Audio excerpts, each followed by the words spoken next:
Hi friends, మన గ్రామీణ dock సేవకులకు కూడా డిఏ ఆర్డర్స్ విడుదలయ్యాయి ఫ్రెండ్స్. సో 1/1/2024 నుంచి ఈ డిఏ పెరగాల్సి ఉంది ఫ్రెండ్స్. సో డిఏ అనేటువంటిది 46%గా ఉంది. ఇది 50%కి పెంచుతూ క్యాబినెట్ అప్రూవల్ ఇచ్చింది. అలాగే డిపార్ట్మెంట్ ఆఫ్ ఎక్స్పెండిచర్ వారు మెమో ఇచ్చారు. ఆ తర్వాత దాన్ని బేస్ చేసుకొని మన డిపార్ట్మెంట్ ఎంప్లాయీస్ అందరికీ కూడా డిఏ 46% నుంచి 50%కి పెరిగిందని మెమో ఇవ్వడం జరిగింది ఫ్రెండ్స్. అయితే గ్రామీణ డాక్ సేవకులకి ఇలాంటి మెమోని సపరేట్గా ఇస్తారు ఫ్రెండ్స్. సో అది ఇవ్వడం జరిగింది ఫ్రెండ్స్. సో ఇదే ఫ్రెండ్స్ ఆ మెమో. సో దీని ప్రకారం జనవరి 1, 2024 నుంచి గ్రామీణ డాక్ సేవకులందరికీ కూడా డిఏ అనేటువంటిది 50% అవుతుంది ఫ్రెండ్స్. అంటే వారికి టీఆర్సీఏ ఏదైతే ఉంటుందో, అంటే బేసిక్ పే కానివ్వండి, టీఆర్సీ అంటారు జీడిఎస్లకి. సో ఇది ఏదైతే ఉంటుందో దానిపైన 50% అనేటువంటిది డిఏ రూపంలో ఇవ్వడం జరుగుతుంది ఫ్రెండ్స్. ఈ డిఏ పెరుగుదల అనేటువంటిది జనవరి నుంచి ఎఫెక్ట్లో రావాలి కాబట్టి ఆల్రెడీ మనకి మార్చి కూడా జరిగిపోతుంది కాబట్టి ఈ మార్చి నెల జీతము కంటే ముందుగా అరియర్స్ పేమెంట్ చేయొద్దు అని స్టాండర్డ్గా ఇన్స్ట్రక్షన్స్ ఇవ్వడం జరిగింది ఫ్రెండ్స్. సో కాబట్టి మార్చి నెల జీతానికి 50% డిఏను కలిపి ఏప్రిల్ 1వ తారీఖున మార్చి జీతం పేమెంట్ చేయడం జరుగుతుంది ఫ్రెండ్స్. సో అదే రోజున ఈ జనవరి ఫిబ్రవరికి సంబంధించినటువంటి అరియర్స్ కూడా కలిపి వేసేటువంటి అవకాశాలు ఉన్నాయి ఫ్రెండ్స్. సో కొన్ని హెచ్ఓస్లో ఒకవేళ ఏదైనా ఎర్రర్స్ వచ్చి వీలు పడకపోతే అరియర్స్ మాత్రమే 2వ తారీఖు కానీ 3వ తారీఖు కానీ పేమెంట్ చేస్తారు ఫ్రెండ్స్.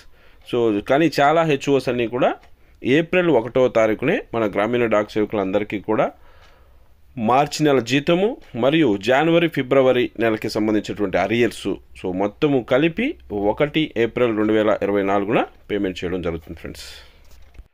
ఇక ఈ డిఏ 50% అయింది కాబట్టి ఇది బేసిక్ పోలో కలిసిపోతుందని చాలామంది అపోహపడుతున్నారు ఫ్రెండ్స్. కానీ అది జరగదు ఫ్రెండ్స్. సో అలాంటి విషయాన్ని మనకి పే కమిషన్ ఇచ్చినప్పుడు ఎటువంటి ప్రస్తావన చేయలేదు కాబట్టి మనకి డిఏ 50% అయినప్పటికీ గ్రామీణ డాక్ సేవకులకి ఎటువంటి అలవెన్స్లు కానీ డిఏని టీఆర్సీతో మర్జ్ చేయడం కానీ ఇవేవి కూడా జరగదు ఫ్రెండ్స్. కేవలం మనకి టీఆర్సీ ఏదైతే ఉందో దానిపైన 50% డిఏ మాత్రమే పేమెంట్ చేయడం జరుగుతుంది ఫ్రెండ్స్.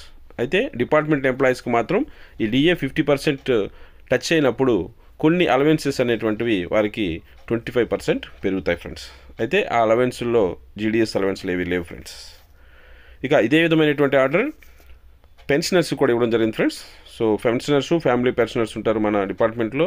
సో అలాంటి వారికి కూడా డిఏని పెంచడం జరిగింది ఫ్రెండ్స్. అయితే పెన్షనర్స్కి ఇచ్చేటువంటి డిఏని డిఆర్ అంటారు ఫ్రెండ్స్. అంటే డియర్నెస్ రిలీఫ్ అనే పేరుతో పిలుస్తారు. సో వారికి కూడా సపరేట్ ఆర్డర్ రిలీజ్ చేస్తూ ఉంటారు.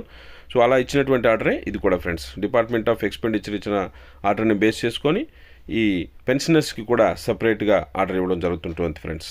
సో అలా పెన్షనర్స్కి కూడా డిఏ అనేటువంటిది 46% నుంచి 50%కి పెంచారు ఫ్రెండ్స్. అది కూడా జనవరి నుంచి 2024 నుంచి ఎఫెక్ట్ అవుతుంది. వారికి కూడా అరియర్స్ అనేటువంటివి ఏప్రిల్ 1వ తారీఖున పేమెంట్ అయ్యేటువంటి అవకాశం ఉంది ఫ్రెండ్స్. సో అది ఫ్రెండ్స్. సో మరొక మంచి అప్డేట్తో మళ్ళీ మీ ముందుకు వస్తాను. అంతవరకు సెలవు.